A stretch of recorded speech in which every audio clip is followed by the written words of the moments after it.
दुनिया में ऐसा क्यों होता है कि अच्छे इंसान जिन्हें किसी का बुरा नहीं चाहिए, उनके साथ ही सबसे ज्यादा बुरा होता है? यह प्रश्न हर युग में उठता आया है।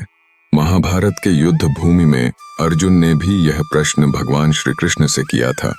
जब उन्होंने देखा कि धर्म का साथ देने वाले और अच्छे कर्म करने वाले भी जीवन में दुख झेलते हैं, तो उनका हृदय व्यथित हो उठा।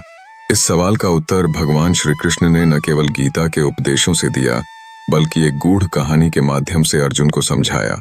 आइए इस कहानी को विस्तार से जानते हैं। कुरुक्षेत्र के मैदान में अर्जुन ने युद्ध शुरू होने से पहले श्री कृष्ण से प्रश्न किया, हे केशव, मैं यह देखकर चिंतित हूं कि जीवन में धर्म का पालन करने वाले, सत्य के मार्ग पर चलने वाले और दूसरों का भला चाहने वाले ही हमेशा कठिनाइयों से घिर जाते हैं। क्यों अच्छे लोगों के साथ बुरा होता है? क्या भगवान उनके साथ न्याय नहीं करते?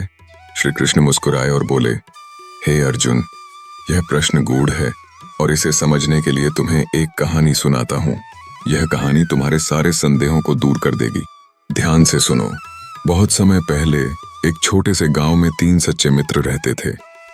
धर्मा, सत्य और करुणा, ये तीनों अपने नाम के अनुरूप जीवन जीते थे। धर्मा हमेशा न्याय और धर्म का पालन करता, सत्य कभी झूठ नहीं बोलता और करुणा दूसरों की मदद के लिए अपना सब कुछ त्याग देता। गांव में सब उनकी प्रशंसा करते थे, लेकिन उनके जीवन में कठिनाइयों की कोई कमी नहीं थी। एक दिन गांव में अकाल पड़ा। लोगों के पास खाने के लिए कुछ नहीं बचा। तीनों मित्रों ने अपनी सारी संपत्ति लोगों की सेवा में लगा दी, लेकिन इसके बावजूद उनकी खुद की जिंदगी कठिन हो गई। भूख और प्यास से वे परेशान थे। उन्होंने सोचा, हमने हमेशा दूसरों का भला किया है, फिर भी हमारे साथ ऐसा क्यों हो रहा है? अपने उत्तर की तलाश में तीनों मित्र हिमालय की यात्रा पर निकले। वे भगवान शिव के पास पहुंचे और उनसे पूछा, हे प्रभु, हमने हमेशा धर्म, सत्य और करुणा का पालन किया, फिर भी हमारे साथ इतनी कठिनाइयां क्यों हो रही हैं? भगवान शिव ने कहा, तुम्हारे उत्तर के लिए तुम्हें एक विशेष यात्रा करनी होगी। इस यात्रा में तुम्हारे विश्वास, धैर्य और कर्म की परीक्षा होगी। अगर तुम इसे पार कर गए तो तुम्हें अपने प्रश्न का उत्तर मिलेगा। तीनों मित्रों ने यात्रा शुरू की। पहले चरण में वे एक घने जंगल में पहुंचे। वहां उन्हें एक वृद्धा मिली जो बहुत बीमार थी। वृद्धा ने उनसे मदद मांगी। धर्मा ने अपनी सारी बची हुई रोटी वृद्धा को दे दी। भूखे रहने के बावजूद उसने उसे बचाने की कोशिश की। दूसरे चरण में उन्हें एक नदी पार करनी थी।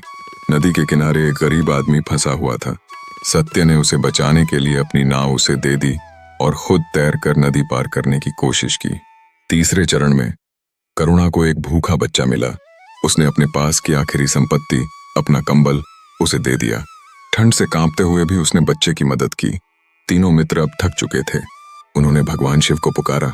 भगवान प्रकट हुए और बोले, तुम्हारी परीक्षा पूरी हो चुकी है। अब मैं तुम्हें बताता हूं कि अच्छे लोगों के साथ बुरा क्यों होता है। उन्होंने समझाया, अच्छे लोगों को कठिनाइयों से गुजरना इसलिए पड़ता है क्योंकि वे दूसरों के लिए प्रेरणा बनते हैं। उनकी परीक्षा केवल उनके लिए नहीं, बल्कि दुनिया को सिखाने के लिए होती है। जैसे सोने को तपाकर शुद्ध किया जाता है, वैसे ही अच्छाई को महानता में बदलने के लिए परीक्षाएं जरूरी होती हैं। शिव ने आगे कहा, अच्छे लोग कठिन समय में भी अपने सिद्धांतों को नहीं छोड़ते। यही उन्हें अन्य लोगों से अलग और विशेष बनाता है। उनके त्याग और संघर्ष से ही समाज को सच्चे मूल्यों का ज्ञान होता है। कहानी समाप्त होने के बाद श्री कृष्ण अर्जुन से बोले, हे अर्जुन, अच्छाई का मार्ग कठिन है, लेकिन यही मार्ग जीवन का सबसे ऊंचा सत्य है। अच्छे लोग दुनिया के लिए दीपक की तरह हैं। अगर उनके जीवन में कठिनाइयां न हों, तो वे दूसरों को प्रेरित कैसे करेंगे? याद रखो, हर दुख के पीछे एक बड़ा उद्देश्य छिपा होता है। अर्जुन ने भगवान के इस उपदेश को समझ लिया। उन्होंने प्रण किया कि वे सदा धर्म और सत्य के मार्ग पर चलेंगे, चाहे जीवन में कितनी भी कठिनाइयां क्यों ना आए।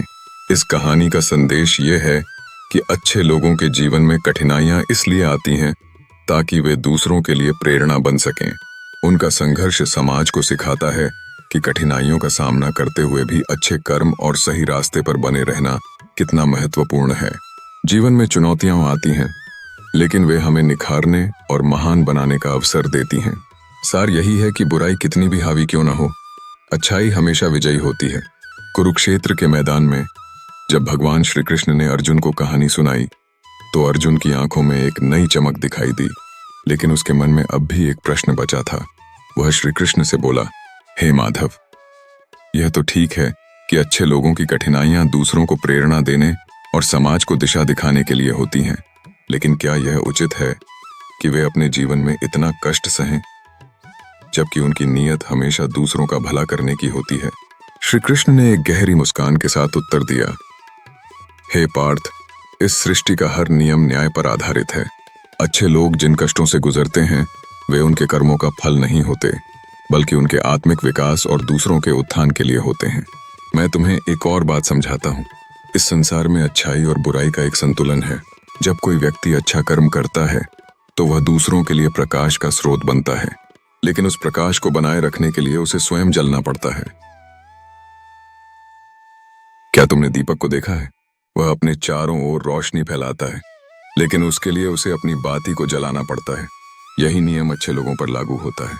जो अच्छा करता है वह समाज की अज्ञानता को दूर करने का काम करता है, और समाज में अच्छाई के इस दीपक को जलाए रखने के लिए कष्ट सहना अनिवार्य हो जाता है। यही नियम है, यही धर्म है। श्री कृष्ण के इन वचनों को सुनकर अर्जुन का दृष्टिकोण बदल गया।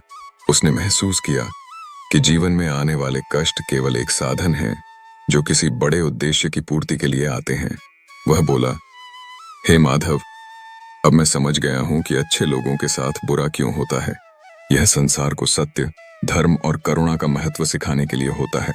मैं अब सदा आपके उपदेशों का पालन करूंगा और अपने जीवन को दूसरों के लिए प्रेरणा का स्रोत बनाऊंगा।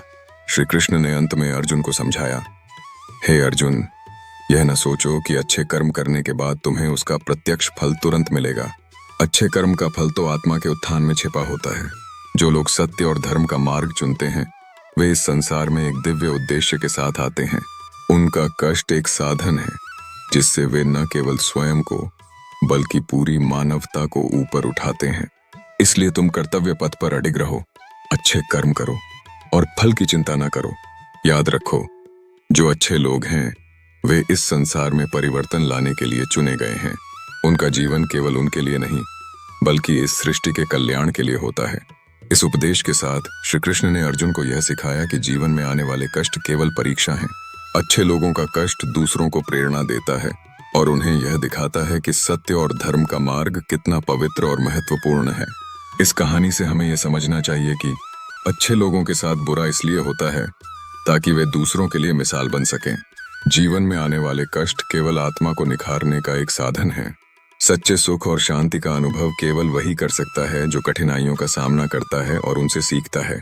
अंत में यही कहना चाहूंगा, जीवन में अच्छे कर्म करते रहिए, चाहे परिस्थिति कितनी भी कठिन क्यों न हो।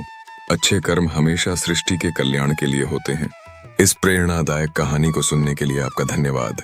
Truth and fact SJ channel से जुड़े रहें, जहां हम आपके लिए ऐसी ही कहानियां लेकर आते हैं जो आपके जीवन में सकारात्मकता और प्रेरणा लाए।